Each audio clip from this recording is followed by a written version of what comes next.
আজিৰে পৰা 60 দিনৰ ভিতৰত বিধানসভাৰ নিৰ্বাচন ঘোষণা কৰা হ'ব। 2021 চনত ফেব্ৰুৱাৰী মাহৰ শেষ সপ্তাহত নিৰ্বাচন ঘোষণা কৰা হৈছিল আৰু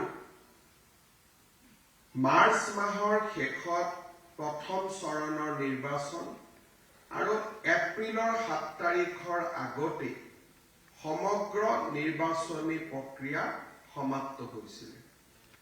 যদি সেই দৃষ্টিভংগীৰে আমি চাবলৈ যাওঁ তেতিয়াহ'লে আজিৰে পৰা 60 দিনৰ ভিতৰত বিধানসভাৰ নিৰ্বাচন ঘোষণা কৰা হ'ব। তাৰ পৰিপ্ৰেক্ষিতত আজি আমি মিলিত হৈছো আৰু এক প্ৰকাৰ আমি ইংৰাজীত যাক কাউণ্টডাউন বুলি কওঁ, আমি নিৰ্বাচনী কাউণ্টডাউন সন্মুখত ৰাখি আজি আমি কাৰ্যনিৰ্বাহকত মিলিত হৈছো। মই যিমান দূৰ বিশ্বাস কৰোঁ নিৰ্বাচনৰ আগতে আমাৰ এইখনে শেষ কাৰ্যনিৰ্বাহক।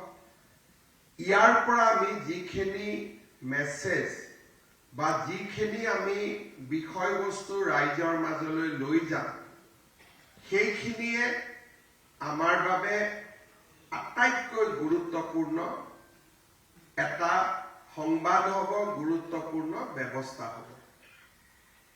এইবাৰ অসমৰ নিৰ্বাচন পোষ্ট ডিলিমিটেশ্যন অৰ্থাৎ সমষ্টি পুনৰ গঠনৰ পিছত নিৰ্বাচন হ'ব আৰু স্বাভাৱিকতে সমষ্টি পুনৰ গঠনে আমাৰ খিলঞ্জীয়া অসমীয়া ভাৰতীয় ৰাইজৰ মাজত এটা সুৰক্ষাৰ মনোভাৱো সৃষ্টি কৰিছে।